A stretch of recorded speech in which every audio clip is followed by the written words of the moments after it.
So we're now streaming. I'm going to find that. Prose.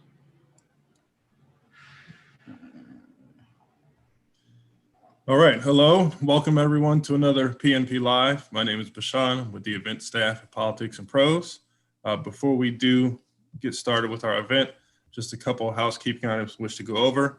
First, if any of you viewing at home or wherever you may be would like to ask a question of any of our panelists today, we would ask for you to place it in the Q&A box, not the chat section, just so we can try to keep track of that and make sure your questions don't get lost.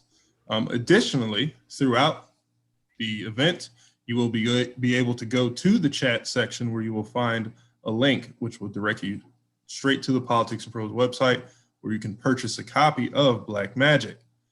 In Black Magic, Chad tells his own incredible story while also interviewing other Black leaders, scientists, artists, business people, parents, innovators, and champions to get their take on Black magic.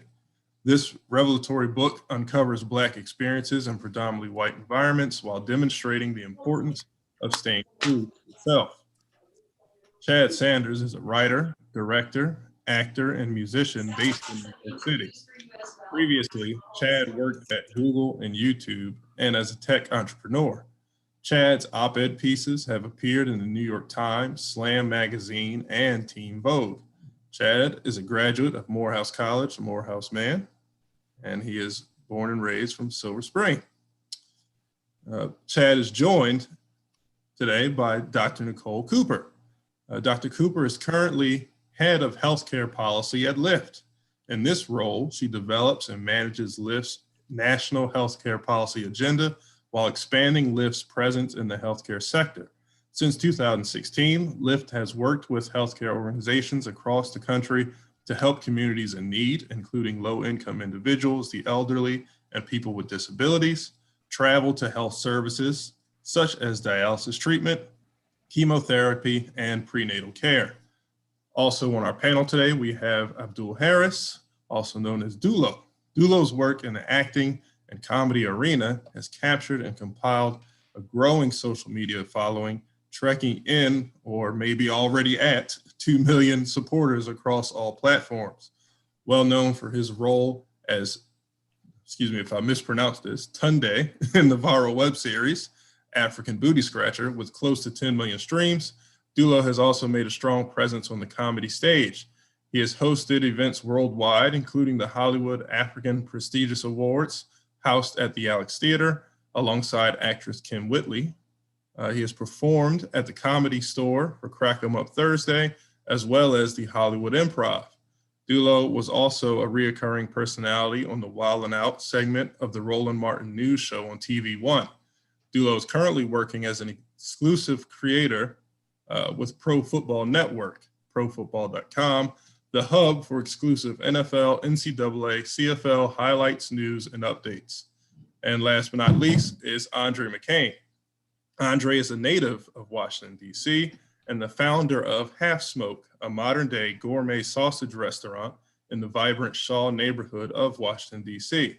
After working for 3 of the nation's top real estate and investment firms, McCain was fueled by his belief that the restaurant business gives one the opportunity to make a profound impact on the lives of thousands of people every single day.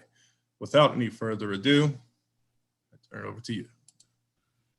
Thanks a lot. And thank you to Politics and Prose for having us here tonight.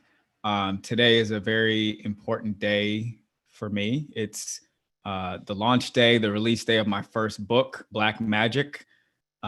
Black Magic is a book that I wrote because at one point a few years ago, I was a young Black man in my mid-20s, sort of losing himself and feeling a little bit lost in corporate America and wishing that I had a book made up of the lessons and tactics learned by people, Black people who had been much more successful than I was and who were much wiser than I was, who could share all the things that they learned along the way through their Black trauma and Black triumphs, and how they've been able to apply those tactics in their jobs and professions and dreams, and all of their endeavors. So the book includes 15 interviews from leaders across industries and my own story, starting at Silver Spring, Maryland, going to Morehouse College, going to work out in Silicon Valley at Google, then back to New York to a tech startup, and eventually then leaving the tech industry altogether to work in Hollywood and in writing.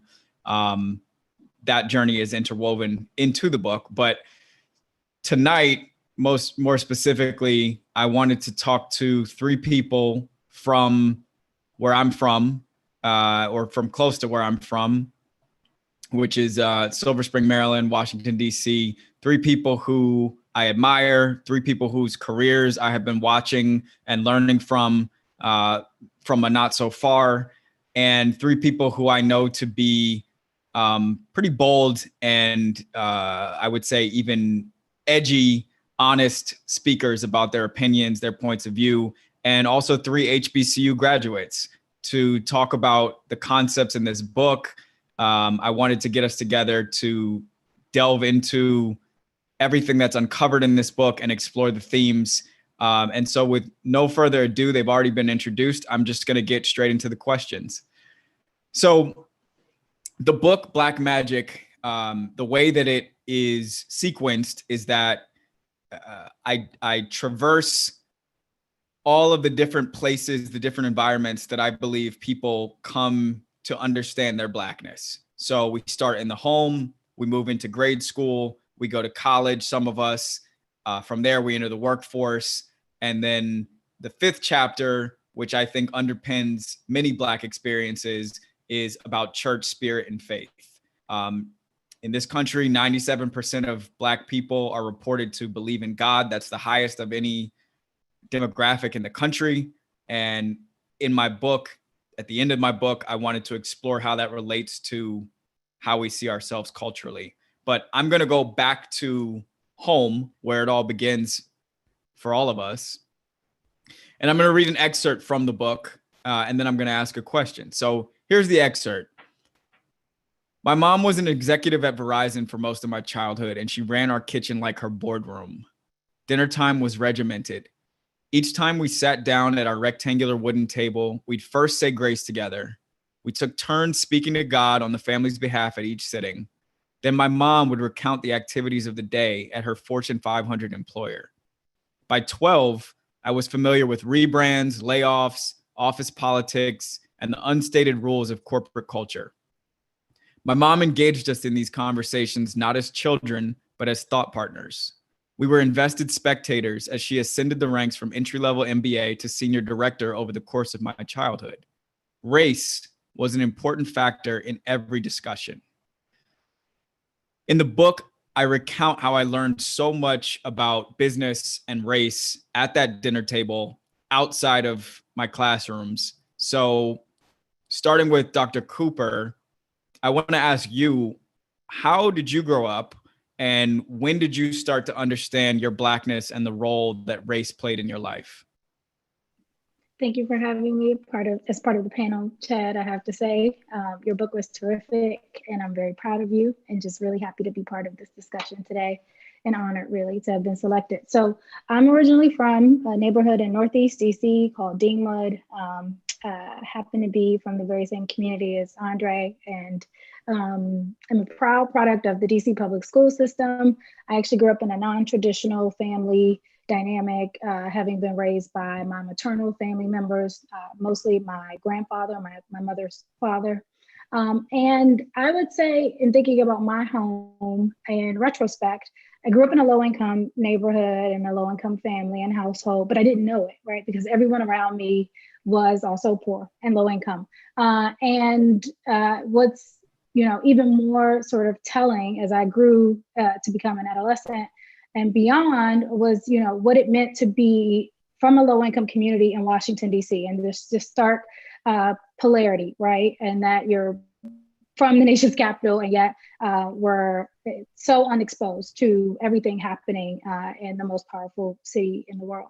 And so as I think about my upbringing, I thought a lot about how you described yours just a few miles from where I was in Northeast DC, and how I really did attend underperforming, severely under-resourced public schools within the DC public school system, pre-gentrification of Washington, DC. And for me, thinking about what it meant for me to break out of my neighborhood and attend for my last 2 years of high school, one of the most high-performing high schools, public schools in the city, called School Without Walls, located in the middle of the George Washington University campus, and how it was night and day from where I was from. So that's a sort of founding set of circumstances as I think about my home and my upbringing from those times. And when I was at School Without Walls, one of the most striking things that happened to me was that I took an African American history course, and in that course read the autobiography of Assata Shakur, Malcolm X, and I learned about the Black liberation movement, the modern civil rights movement, in ways I hadn't been taught previously, though I was Black and had been taught by Black teachers.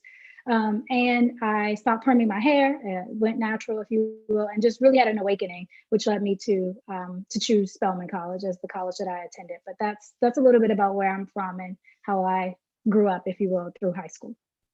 Thank you. Yeah, and we're gonna get into your college experience as well.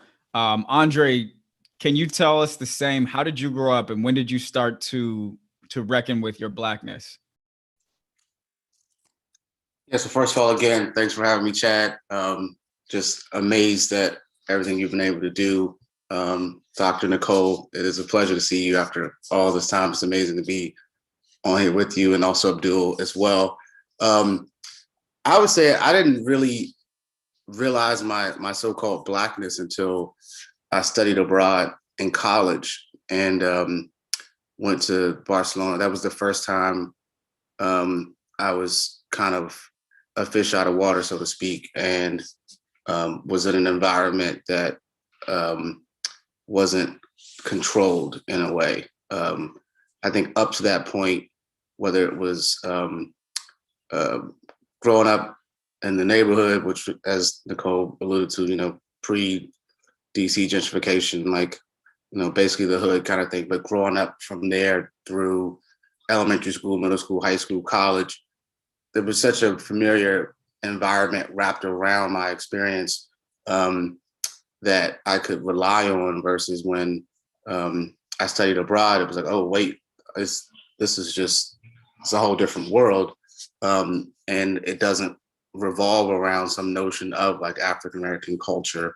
And the people who I'm spending time with, for the first time in my entire life, I was the only Black person surrounded by a sea of Caucasians. And so I had to assimilate, and I had to learn how to, at the same time, kind of stay true to myself. And also they were curious about who I was too. And so I think that was really when I noticed that there's a difference between being white and being Black, so to speak, in a major way. Thanks, Dre. And Abdul, why don't you tell us the same? Abdul and I went to high school together, so that's one reveal, but I think we grew up pretty differently. Why don't you tell me how did you grow up, and when did you start to understand your Blackness? You're muted, Abdul. Unmuted. But everyone, I want to say thank you for having us, Chad. Like everyone say, Dr. Cooper, Andre, it's a pleasure. But like you said, we did go to high school together, Chad, but I was born in New Jersey, but I was raised in Nigeria. So when I came back from Nigeria at the age of 9, I realized my Blackness in a different way. Like you said, I realized my Blackness, I guess I would say in between Blackness, because I came back from Nigeria with a very, very thick accent, came with a very thick Nigerian accent. So, coming to Baltimore, Randallstown, Maryland, Baltimore, that's and I went to Hernwood Elementary School, I remember. And I just remember my counterparts who may have been African-American, Black, so to speak, they, they would call me something like African booty scratcher because of my accent, you know what I mean? Or the boy from Zamunda, whatever have you, so on and so forth. But for me, translating after that, after high school, in the middle school, you could kind of see like even just Africans or African-Americans kind of getting closer to Blackness or Africa, if that makes sense. So as I transitioned to middle school, even high school, where I met Chad, there was less of, okay, you're an African Buddhist graduate. It was more of like wokeness from where blacks may have came from. You know what I mean? Almost like, okay, y'all done twisted our perspective of our own people. We know where we came from. Why we call them African booty scratchers, so on and so forth. So more wokeness of, Black Americans, where they came from. So mine came from, I would say, mainly from my people. But then as I grow older, like, as we grown older, like even my people kind of have seen or kind of sat in the same seat as I'm sitting in. So, Got it. Okay. So I'm going to go transition straight into grade school, because all of you, talking about your upbringing, you all start talking about school, and that's obviously where we are socialized, and much of our social training and our identity is formed in those spaces. So I'll read from the book about my grade school experience. In first grade, not long after my family moved to a cul-de-sac, I tested into Montgomery County's gifted and talented academic track, which meant that I would be surrounded by white people in classrooms for the rest of grade school. Later, I realized how common this experience is for Black students who test well. In conversations with my classmates at Morehouse years later, we discussed how at young ages we were plucked from Black classrooms, Black sports teams, and Black neighborhoods and placed into white environments like gifted and talented magnet schools, expensive prep schools, club sports teams, and selective music programs. My parents and the parents of my Black classmates were willing to submit their kids to these white environments so that we could have access to resources, from modern curriculum to broader networks. In this book, I'm not reading anymore. In this book, I talk a lot about the isolation that I experienced in classrooms full of white kids for the advantage of resources, curriculum, teachers with fancy degrees, etc. That was my experience, but the interview subjects in this book come from a huge variety of experiences, but all of them mention that to be a successful, quote unquote, or achieving Black person in this country, you are going to experience isolation at some point in your journey. You're going to feel like you're alone, and you're going to have to cope with that emotionally, mentally, even physically. So I want to throw the question back to all three of you, and this time we'll go in the reverse order and start with you, Abdul. What were the racial dynamics of your grade school experience? And we shared a high school experience, so I'm interested to see how you found that experience to be different than I did, or the same as I did. So the first question is, how did you experience racial dynamics in grade school, and how did that impact the way that you saw yourself and made decisions about who you wanted to be? Same, like you said, we went to the same high school. So, and we definitely went to a PWH, it was a predominantly white high school. And, even though, like you said, I didn't test into the GT or the gifted and talented classes like you. And I remember we called you Boulder because you had a good head on your shoulder. We called him Boulder in high school because he had a really good head on his sholders. And a big head. Big head, yeah. And it translated to being a good head on his shoulder now. So congratulations to the success. But in high school, we went to a PWI, yeah.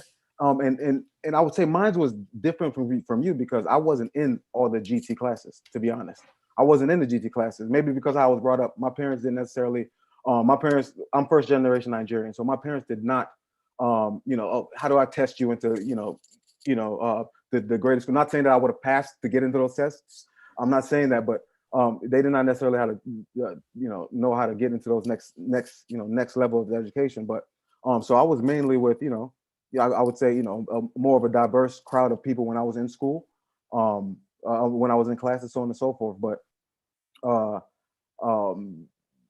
long story short, I would say Blake High School, like the school I went to in Montgomery County, it was extremely, extremely diverse culturally. I didn't experience no type of, I would say, like, racism or discrimination when I was at Blake High School, mainly probably because most of my classes were extremely diverse, from Black to white, Hispanic, Asian, so on and so forth.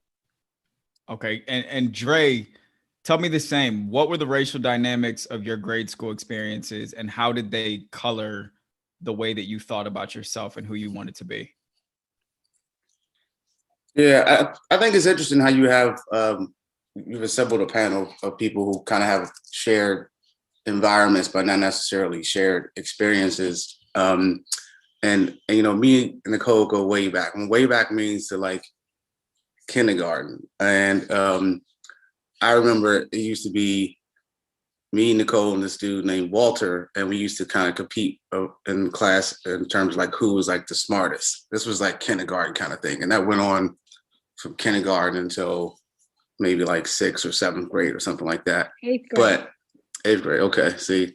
So we see who the smartest one was. For me, it was always a struggle of like balancing being smart and being cool. Whereas I didn't feel like, and I'm speaking for her, but I didn't feel like that's necessarily Nicole as a now a woman had to deal with that challenge. And so, but there probably were different challenges that she had to deal with.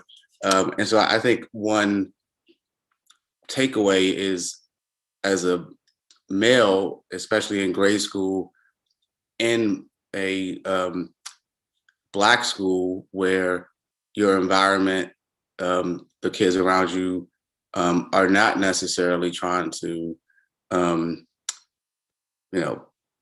move forward or progress or go to college or any of those types of things. And you kind of struggle with how do you pull yourself out of that, but also, not be isolated within your own neighborhood and your own community, because that is in many ways like worse than not going to college or not achieving like what your dreams are. And so I'd be real interested to hear what Nicole's grade school experience was like. But that was mine, and I would say the net result, coincidentally enough, it actually led me to be a relative underachiever. And we can kind of talk more about the divergent paths that Nicole and I actually went on, and then ultimately, I guess, coming back to a similar place at Morehouse and Spelman, but from very, very different paths and from an academic standpoint. But the challenges I had to deal with basically led me to solve for being a C student, and anything above that was kind of doing too much. Yeah. Please, Dr. Cooper. Oh, sorry. Yeah. Definitely agree with you, Andre. And I would say, what I didn't overtly share, right, is that our low-income community that we were from is an all-Black community, again, emphasizing pre-gentrification before white people discovered Deanwood was an affordable place to live in DC. And so our elementary and middle school were all Black. I don't recall any students who were not Black. That's first. So in thinking about the home and school environment, that was our world. And in thinking about one of the folks that you interviewed for the book, Chad, it resonated with me that I didn't feel like, looking back, our schools were high achieving environments. They just weren't, which is unfortunate. And I would say for me, I did not feel like I had to be cool, like, Andre as a young Black boy did. But what I did feel was this really real isolation, and thinking about the what is called the cradle to prison pipeline, and the sad reality that so many of our classmates from elementary and middle school, by middle school and high school, were clearly gang affiliated and selling drugs, and on a path to have a certain life and lifestyle. And that's really unfortunate, right? Because it was apparent, and even in our elementary school, of what extremely low standards there were for them, for their achievement, how they struggled with literacy from the beginning. And here we were excelling, and not being pulled into gifted and talented programs because our school didn't have it, but being honed, if you will. Literally, I remember being inside the classroom and teachers telling Andre and I, you're advanced, you're moving faster than these students, read these books, go write a report, go do extra things. So we didn't have a program per se in our school environment, but I remember distinctly teachers saying, you're special, you're smart, don't be a knucklehead, don't end up doing what many of your classmates are doing. And it's so unfortunate for the young Black boys across America who this is a very real reality for. And I don't see it improving with the vast educational divides that we see in inner city communities across the country. But what I did have by the time I got to high school and went to a different high school from the one that Andre went to and from our neighborhood high school where I started was exposure to the National Black MBA Association Leaders of Tomorrow program.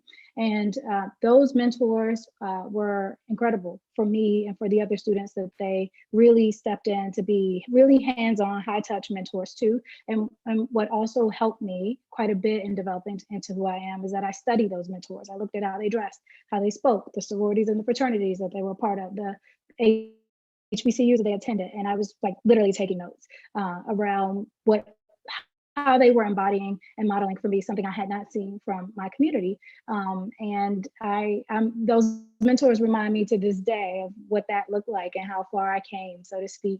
But I'm very, very fortunate and grateful that I had mentors who showed up in my life and the lives of some of my friends from high school and middle school and put us on a different track and literally helped us, for example, with getting rides to take the SAT exam. They helped us pay to take the SAT. They helped us with our application fees for college. They helped me with my college applications and scholarship applications and really just put us on a certain path. So I'm grateful and thinking about having those Black leaders show me what you call, Chad, the Black door, and opening that Black door for me to become, to actualize my dreams.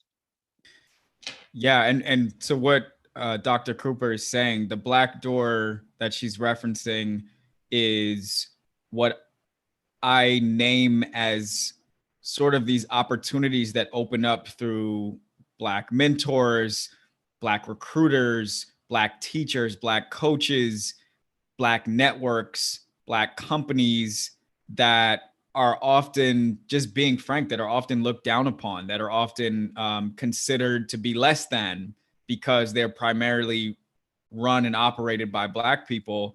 And in my particular journey, I know that most of my biggest leaping opportunities have come by way of Black people taking a risk on me where white people weren't willing to do so. So that's an allusion to the Black door in the book. But all of you mentioned, well, Abdul and I went to the same high school, and it seems like had very different experiences at that high school. And I felt some of that, at the time, that I was having an unusual experience by being in some of those classes to my classmates. And frankly, it was always restorative and sort of peaceful for me to be able to get back into the hallway where the Black kids were after class, and feel like I was with, Abdul and Ashil and Marcus and Justin and everybody that looked like me, and Coach Pigram. Right. Exactly. And everybody. Right. But Nicole and Dre, you guys went to the same schools early on, and you diverted paths. I think Abdul and I had diverting paths even within the same high school, but we all ended up at HBCUs. And I want to delve into that a little bit. First, I'm going to read an excerpt from the book about my college experience. This is chapter 3 in the book. For 4 years as a student at Morehouse College in Atlanta, I almost forgot white people existed. I mean, I knew they existed. I saw them on TV. I saw them on Facebook. I had a white professor once every other semester or so. I saw them at Lenox Mall and Chick-fil-A, but for long stretches, weeks, sometimes months, I never actually encountered a white person. At Morehouse, nearly everyone was Black. My roommates were Black. My professors were Black. The chair of the honors program was Black. The cheerleaders were Black. The football team was Black, except for the kicker. He was Iranian. The Student Government Association was Black. The fraternities and sororities were all Black. Now I'm going to fast forward. You guys get the picture, but I say a lot more of that in the book. The further I drift from those Morehouse days, the more firmly I believe I'll never experience anything else again like them. So HBCUs are sort of hot right now. They're kind of a media darling, especially since Vice President Kamala Harris was elected into office.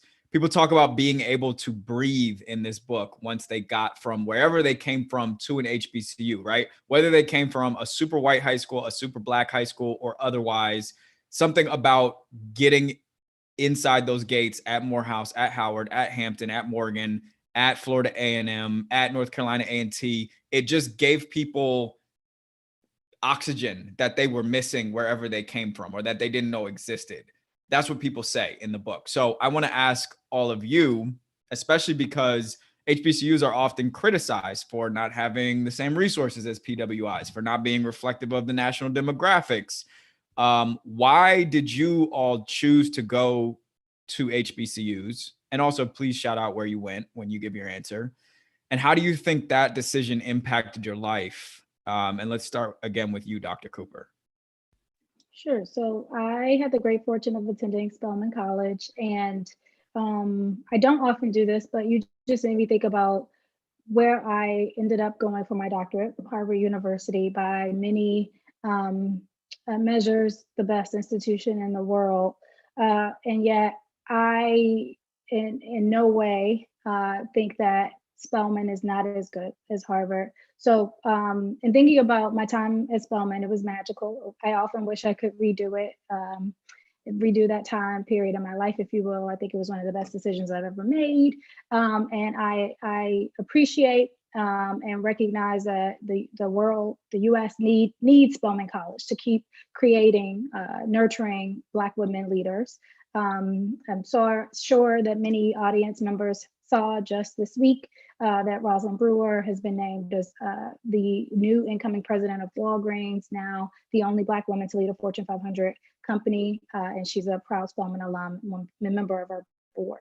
And as I think about my time at Spelman and really my decision to choose Spelman, I didn't even think I was going to get into Spelman. That's first, based on the student profile as a senior in high school. As I was thinking about what it meant for me to be a first generation college applicant and student, I was just like, I just have to get out of my environment that I've already described. I knew I wanted to go to an HBCU because of the Black history that I had just immersed myself in studying and that Black history course in high school. And I knew that that an HBCU was going to help me get to where I needed to be, if you will. And I, again, had come from an all Black community, didn't necessarily think that white was better, and knew otherwise. So when I think about my Spelman time, I know that my cup was filled up, and it really catapulted me to the public and private sector leadership roles that I've had, and certainly over prepared me actually for, and I don't mince words, right, for my graduate studies at the University of Michigan and Harvard, and know that I got one of the best educations possible. Thanks, Dr. Cooper. Andre, the same question to you. Why did you go to Morehouse? How did that decision impact your life? And would you make that same decision again? Can you hear me? Yeah, we can hear you. Yeah, And sorry about that. Yeah, okay, cool. Well, so my journey to Morehouse was like super non-traditional. I had no idea what Morehouse was. I had no idea about the so-called Morehouse mystique. I wasn't of any Morehouse lineage. And in fact, I was not even qualified to attend Morehouse. So again, Nicole and I went to elementary school, and then we went to different schools until Morehouse and Spelman. Nicole and I both went to two of the top high schools in DC. But Nicole, what was your, if you remember, you probably do, what was your GPA and SAT score coming out of high school? My GPA was a 3.8. My SAT was 1140. Putting me on the spot. Yeah. So my GPA was like a 2.7 and my SAT was a 990, pretty much like the lowest possible score you can get on the SAT. And I had zero intentions of going to Morehouse, but my college counselor, who was a white older woman, refused to help me with my college applications if I didn't apply to Morehouse. And I applied to Morehouse and somehow got in. And then at the time, I was interning for a white Jewish guy at a financial firm, and was planning to go to another HBCU. I won't name that one because then it'll, no shade. And then he was pretty adamant that I go to Morehouse. And so he actually co-signing a loan for me to go to Morehouse, because I wasn't going to go to Morehouse because I didn't get a scholarship and it was too expensive for me to attend. And so you talk about like the back door and sort of serendipitous events of things happening. I think, the fact that Morehouse has a history, and a lot of HBCUs for that matter have a history of taking chances on certain students for whatever reason. And sometimes that works and sometimes that doesn't. That's just sort of the nature of life. But also the fact that I think there are people even outside of the Black community who do appreciate the value of HBCUs as well. And so I think that's an often underappreciated narrative as to why HBCUs are important too. And so that's kind of my path to Morehouse. Thank you, Andre. And Abdul, why don't you tell us the same? Where'd you go to school? Why did you go there? And how's that impacted your life? You're on mute. I'm used to these things. Okay, so ladies, sorry about that. So I went to Hampton University, Hampton, Virginia. I went there because, well, mainly I played football in high school, and I was interested in playing football. Applied to a few schools that were interested in me, football wise, but Hampton had showed the most interest, gave me a partial scholarship. So I went there. And how did that decision impact my life? It impacted my life greatly because I remember I studied sociology, and I remember being in class and having discussions that today I imagine kind of having those at a PWI, and I know I wouldn't have been able to flex my wings or my voice or even speak from my diaphragm the same way that I did at Hampton University. Certain things like just slavery or just being Black in general, you can have these discussions amongst your people. Like you mentioned earlier, there was like a fresh air being amongst people at the HBCU. And not, I mean, no shade to no one's, race, so on and so forth, because we did have, we had a softball team, we had a volleyball team, which were compacted of mainly white people or, Hispanics, people from, other places. It weren't just Black people. But I just remember just being able to, in my mind, I say, and no shade or nothing like that, just being on the plantation with your people. You know what I mean? How do we get out of this? Being on a plantation. How do we get out of, how do we get out of this socioeconomical situation or whatever? You're able to actually just have those conversations with not having no worry about how does Bob feel or how does Billy feel about your opinion. In which I did feel while we're at Blake High School. Just to piggyback on, I did feel that, that's kind of restraint, that kind of restraint on that flex of your ability to think for yourself. But then the last part of that question was, would I make that decision again? Absolutely. Would I make it again? Yes, because now I'm a comedian. And I went to school, and no shade on going to school at Hampton University, because I gained a lot of social interactional skills, or even what do we call it? Connections socially and whatnot. So yeah, I would definitely make that. I would not change that decision, because as a even though I don't use my career, or not my career, I don't use my degree as you guys may do. I'm Dr. Cooper. Shout out to the other HU, Harvard University.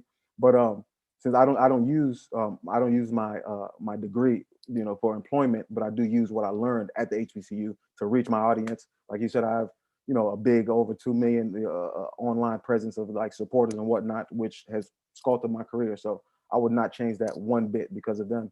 Because of where I went to school, I'm able to flex myself now. So after college, I personally, I had such an enriching and robust experience going to an HBCU and feeling, like I said, like I could breathe. But I did sort of lose some of my ability to connect to, relate to, and understand white people during those 4 years. And it was a reckoning when I went and moved out to Silicon Valley for my first job at Google. It was very jarring, and it was very hard for me to try to remember everything I knew from high school about how to connect to white kids. I wrote about that in the book. I said, I remember the day I realized I couldn't play a white guy as well as a white guy. It felt like a death sentence for my career. I was 23 and working at Google in lily white Silicon Valley. I was wearing a blue checkered button-up shirt and khakis. All my life, I've been told by white teachers in mostly white classrooms that my worth would be determined by my hard work and dedication. But as a Black boy, then a Black man, my experience outside those classrooms spoke more acutely. Whiteness outweighed hard work and dedication, as well as merit, potential, and vision in a corporate environment. Whiteness was its own form of prestige, trumping all skill sets and accolades. If I wanted to be successful, I'd have to learn to emulate and genuflect to whiteness. So just to add a little bit of data, not just my touchy-feely feelings, but actual data to this point of view, out of the 500 Fortune 500 companies, only 5 have Black CEOs. Some of the biggest tech and finance firms, Google, Facebook, and JP Morgan, have self-reported having under 6% entry-level Black employees. In my opinion, the glass ceiling exists because the very top levels of most of these companies are comprised of white guys, and the culture filters down, or the culture, I should say, passes down. So I want to ask y'all, I mean, I've spoken pretty acutely about my experience at Google and in corporate America, which I eventually sort of left. But let me ask you all, how much do you feel like you have to navigate race in your work? And what skills have you learned from the process of navigating race that you're able to use to your advantage, if that's possible? And let's start with you, Dr. Cooper. Sure. So the comparison that comes to mind is how when you interview Jewel in the book, she talks about just wondering constantly as she had to pitch her her business, essentially, that was needed to various audiences, mostly white audiences, how she would often just say, like, are they seeing me? And I would say, I feel like that all the time.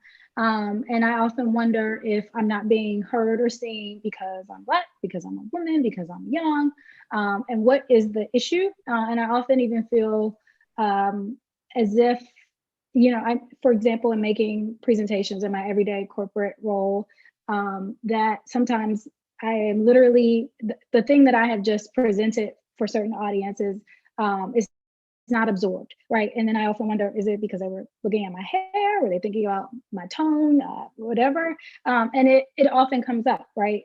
I am often asked in those forums unrelated questions to the thing that I'm speaking on and advocating for, right, in these very corporate spaces, to reveal to me that, in fact, I am right in thinking about and perceiving that there's a barrier, there's noise, if you will. So that said, I come to work every day thinking about the lack of diversity in corporate America. I work for Lyft. And Lyft has taken a stance in more recent years to publish its D&I data, its diversity and inclusion metrics. I looked at the report today just to refresh and make sure that there wasn't a lot of increase, if you will, in just the last year since I'm new to the company. And I was very surprised and sad to see, because I have forgotten how low the stats really were, but 5% of all leaders at Lyft are Black. 69% of all leaders at Lyft are white. And then thinking about women leaders, and rather, let me go back to the Black leadership stats. When you look at the tech roles, the folks who lead our products, who lead our engineering and other tech functions, 1% of the tech leadership team is Black, and that's not acceptable. And then when you look at women, only 36% of all Lyft healthcare or Lyft leaders, across the board, across our business, are women, and 2/3 are men, mostly white men. So it is, in fact, the truth, right? That I am often the only Black person that some of my colleagues interact with or see on a daily basis, thinking about what Silicon Valley looks like. And it's unacceptable. So many more of these companies need to do what they have committed to doing, right, in the wake of the murder of George Floyd, and how they've said that they want to do better by their employees, by the people and the consumers that they serve and sell their products to each day. So I'm waiting for that moment, right? And I'm being vocal in the meantime about the bias, the discrimination, I see, and it's exhausting. But I do indeed call it out, and I think about, in the field that I've chosen in healthcare in particular, how there are so few Black women leaders, and how I see every day that I'm needed, right? My voice, my perspective is missing as we think about the COVID pandemic, and how it's laid bare that Black people die at higher rates because we are sick. We are sick by every measure when it comes to life expectancy, the rates at which we contract HIV, AIDS, and many, many other debilitating chronic diseases, right? So we have pandemics that have been existing for a very long time that have quite honestly killed us. And so that's why I'm committed to my field, to healthcare, recognizing that there are so few Black people and Black women leaders in positions of power that can actually change policy and change the way companies address health issues and pervasive health inequities that exist for our people. So that fuels me every day. That was another thing from many of your interviews in the book, Chad, that the apathy that is felt by Black leaders, you can fuel that, right, into just making sure that you're heard and that you make it very clear the value that you are adding and what they're missing by not having more leaders like you in the room. Thank you. Well said, Dr. Cooper. Andre and Abdul, I'm going to get to you guys next. I would like to say, if anybody has questions for Q&A, go ahead and start entering them now into the Q&A box. I'm going to try to save us about 10, 15 minutes. We don't really have a hard stop at the end of this, but I want to save us 10, 15 minutes to do some, to answer a couple questions from the Q&A box. So Andre and Abdul, I'm going to ask you guys to time box yourselves to about 2 minutes on this response, if you don't mind, so we can get there with it. But Dre, I want to ask you next, how have you had to navigate race in your career to this point? And what have you learned from that process that you're going to hold on to? Yeah, I would say it started as an intern. Was fortunate enough through Inroads and the Morehouse Network to intern at large corporate firms, Wall Street, et cetera. And so when I got to my full-time position after college, I was a little bit more comfortable with the notion of being the only Black guy in the room or being one of 5 Blacks in an incoming class of 100. At first, it was obviously jarring. I think one of the most jarring things is the divide between the Blacks that come from HBCUs and the Blacks that come from PWIs. When you all show up in the same room filled with white people, there's sort of a interesting kind of nonverbal level of communication that goes on because they're much more comfortable being around white people than you are. And but they sort of, I think, wish they had the Black experience of going to an HBCU. And so they, at the same time, want to get to know you, but also are way more comfortable in that setting. And I think that's important because when you think about the corporate setting, you essentially try to figure out who your friends are, who your enemies are. But oftentimes, even people from your own race, you can really struggle with trying to figure out what their approach to the situation is. But because of those internships, I always felt like I had an advantage going in because I knew I was going to be one of the few Black people in the room. And I knew that I would have to work a little harder to get to know the white folks in the room. But I also knew I had a clean slate to do that because they didn't have such an expectation of me in terms of who I was supposed to be. And I didn't actually have to assimilate or to conform. And so I thought I could win on the basis of merit. I think that the challenge is that you sort of learn eventually over time that life isn't so much a merit-based system all the time. And so you also have to win on the basis of relationships. And some of those relationships are deeply ingrained over years, and in some cases, generations. And so I think the biggest part of it all is that, you know, life and the workplace is a relationship game. It's not nearly as much of a meritocracy as people say it is. And also, frankly, it's not as, in my opinion, racially motivated as it appears to be on the surface. But the relationships and people doing business with people who they know and trust and frankly like and can understand, I think goes a long way. And so having to play all sides of the fences has really helped to understand that a lot better for me. And Abdul, what about you? I mean, you have a very different line of work and a very different career path than I think that all three of us have had. What has been your experience as a public figure navigating race in audiences? Mute. Abdul, you're on mute. I'm on mute. Yeah. Once again. Like every time I do these online things, it's like usually like it's automatic, like someone's unmuting us or muting us when you're not talking, so on and so forth. But so I apologize for that, ladies and gentlemen. But to answer your question, as far as like race, before I was a public figure, like I graduated from Hampton University, but then I had an accounting job at American University. So I was very much in, you know what I'm saying, like the public setting. And even in that public setting, I grasped a lot of things that interactions with, you know, a more diverse crowd from Blake, from high school. So I knew how to deal with, or not necessarily deal with, but how to, you know, how to assimilate or associate with just non-African American, similar, I mean, in contrast to what we learned 4 years in high school, just previously to getting the job at American.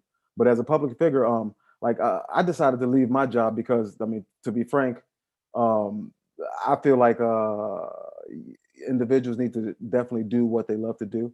And even if it is a job, if it's a doctor or a lawyer, so on and so forth, like as long as you love doing that, I feel like you need to do that.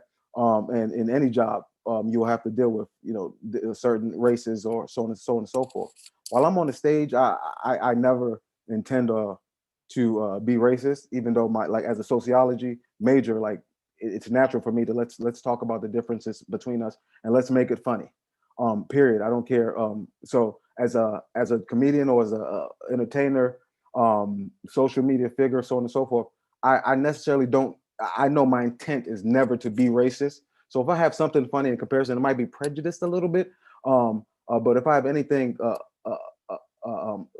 anything to convey that might contrast, you know, your race to my race, I intend to bring the funny out of it because I believe we were all created by a funny God. God is extremely humorous, if you can imagine. So there's it doesn't matter any situation for me. I could draw humor from it if it has to be race, from anything from race to even death. You know, there's funny and humor and everything because, you know, God created us. So and I think, you know, humor is one very essential part of life. So I don't necessarily like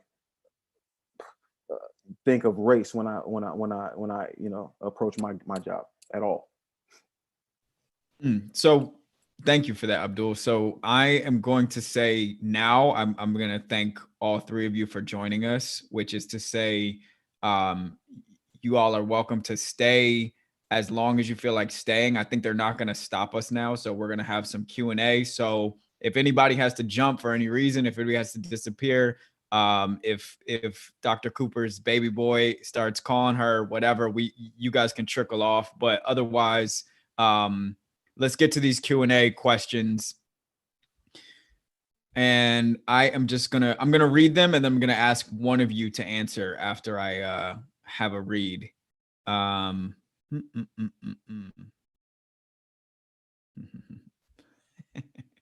Not reading that one. All right. What 2 to 3 skills do you recommend young and seasoned professionals bring into corporate America to navigate race? I will throw that to you, Andre. And let me know if you want me to read it again. I think you can see it there. I got you. I would say hard work is kind of the ultimate equalizer. Patience, understanding that things take longer than you expect them, that they take longer than you would want them to take, but they happen a lot faster than you would expect. And humility. And I think for all people, but especially for minorities in the workplace, losing touch with that humility, you really like forget how you got there in the first place and why you're there. And frankly, that's just how you piss a bunch of people off. Thank you.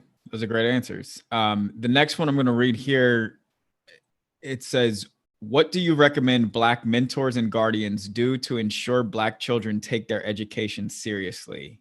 I'm a Black parent and believe education is the ultimate emancipation, but I'm seeing my teenage son lose interest and engagement. Dr. Cooper, can you answer that one? Yeah, I continue to do this, but I referenced the very real examples that you shared, Chad, of your upbringing and how your parents, both your mother and your father, were so intentional about surrounding you with the right resources and experiences. And I'm thinking about the example where, you shared a very racial and concerning issue that happened at school, and how your mother and father brought out the books immediately to help you heal and understand your history, and how it was immediate, right, upon you sharing that particular story with them. And I think you can't do enough of that, right, in a world. And even I remember you also sharing that your father shared with you, don't get your sense of self from the media, because if you do, it will be counter to what we are teaching you about who you are. So thinking about being very intentional about exposure, resources, history, and just thinking about, you made me think about, as you mentioned, I have a young son, and I need to do all those things that your parents very clearly delineated that they thought they needed to do to make you who you are, which did lead you to be who you are. So being very, very intentional and careful, and thinking about who and what your children are exposed to, and just countering every day, even if you have to, the very negative mirror that's being put up, if you will, before Black boys and girls. Thank you. That's great. I'm waiting for, I have been commanded by Dr. John Wilson to ask this question. All right, so here it is. And I'm going to ask it when he commands it. One, because he used to be the president of Morehouse College, and two, because he introduced me to Spike Lee. All right.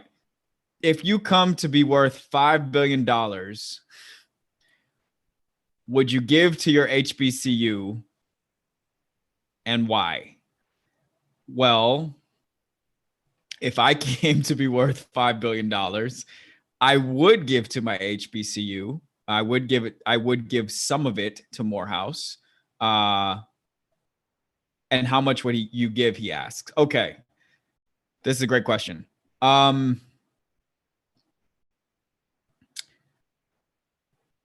Well, how much I would give would be dependent on the leadership at the time that I came to be worth $5 billion at my HBCU. I would absolutely give to the college.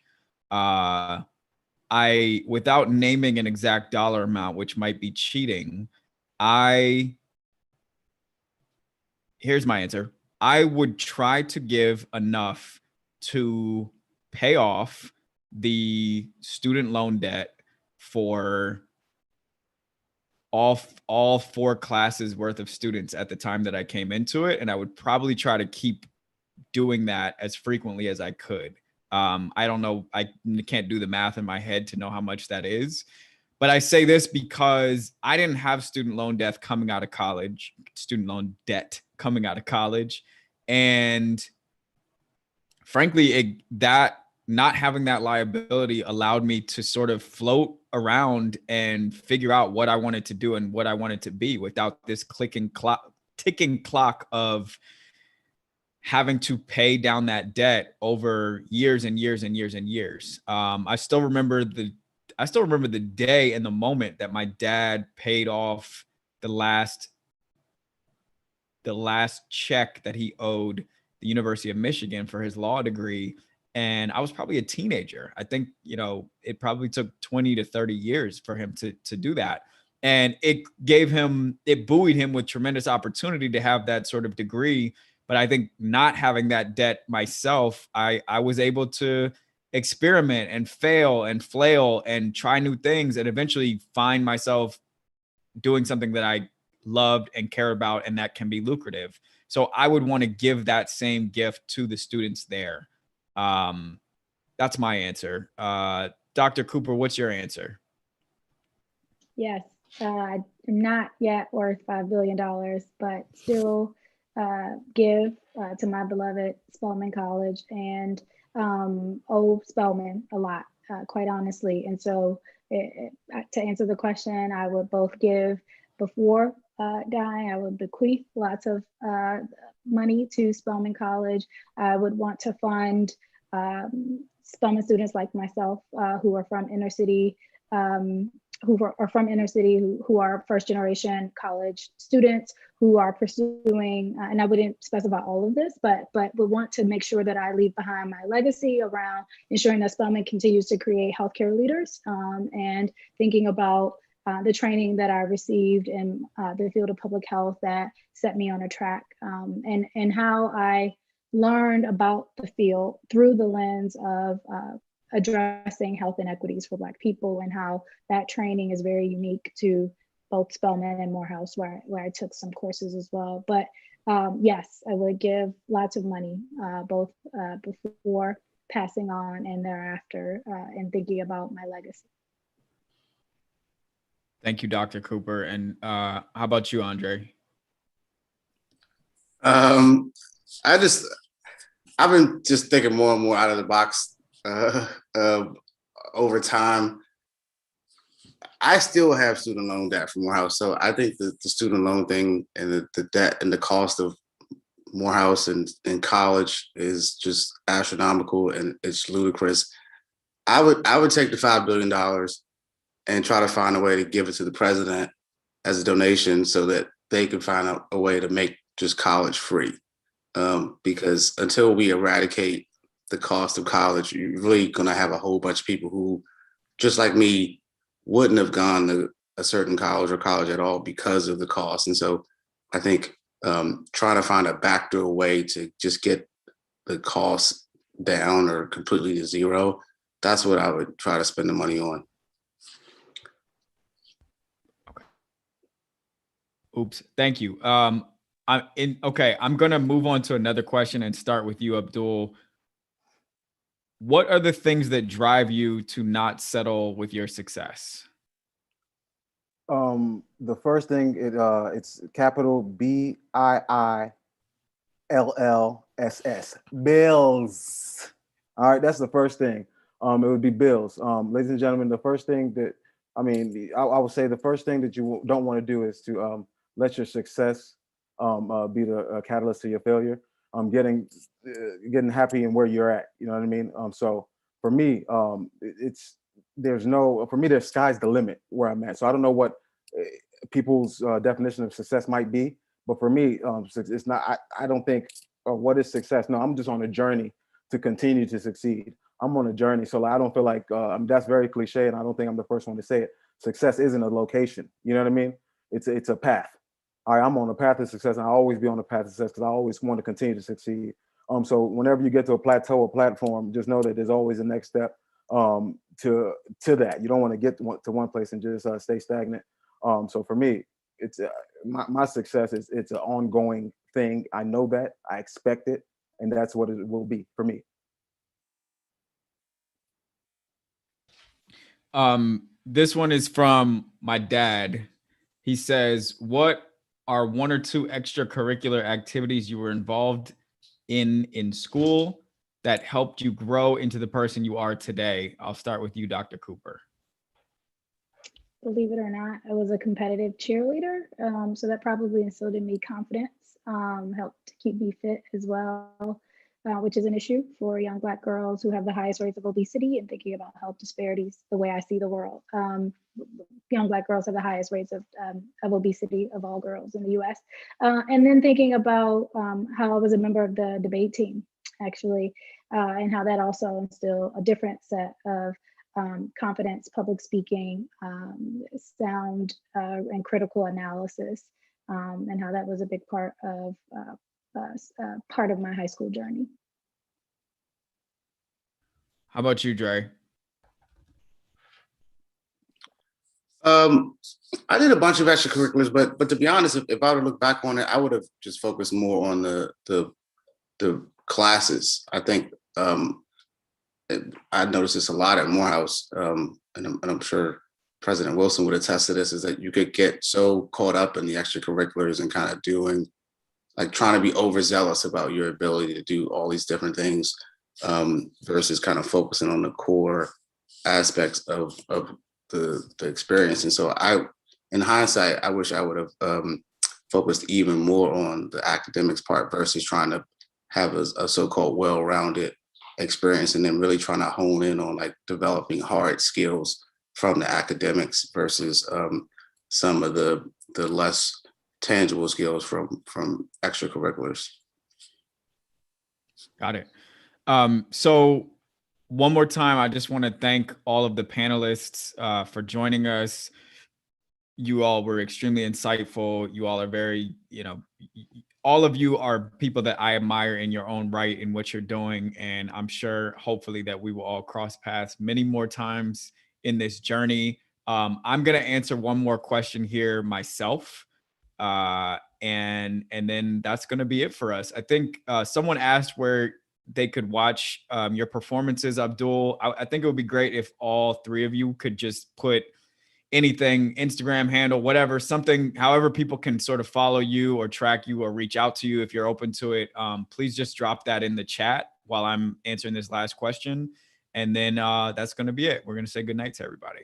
So here's the last question I'm going to answer. You guys can go ahead and throw those in the chat now while I'm doing this. So Chad, why do you think you strayed away from the self-awareness and sense of Blackness you gained at Morehouse after you entered corporate America?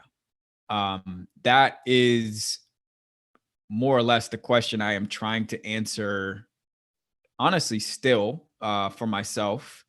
Now, as I am more and more years removed from it. And also it's the question I aim to answer in the book, which is, how could you come from this house with these parents, this sister, this family, this community, the types of people that you see up here on this panel, go through that experience, go to Morehouse?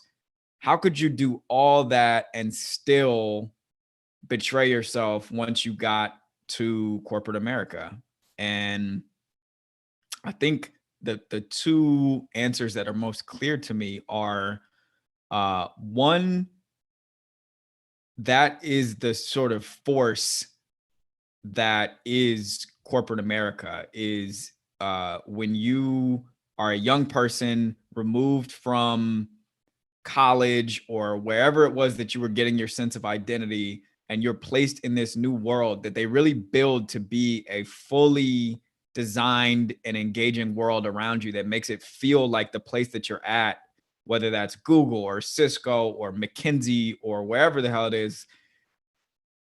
These environments are so robust and they're so all-encompassing that for me, I did start to feel like that was the whole world. I did start to think that my identity as an employee in this place was my identity as a person, that was it. And I wanted to be meaningful there. I wanted to have a voice there. I wanted to be promoted there. I wanted to be a leader there. And I took out a map of the company organizational structure, and I looked at the CEO, and I looked at the two co-founders, and I looked at the board, and I looked at all of the other C-suite executives for the most part, except for David Drummond.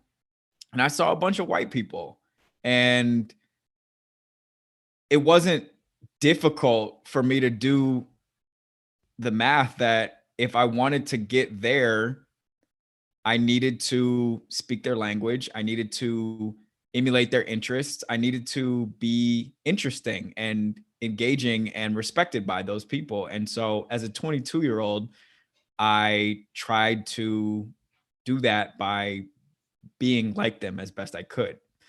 So that's one reason. And I think the second reason is frankly that I got greedy. I got handsy. I wanted everything so fast. I'm a millennial. Like I thought that you know, forget about everything that I had built inside myself to this moment.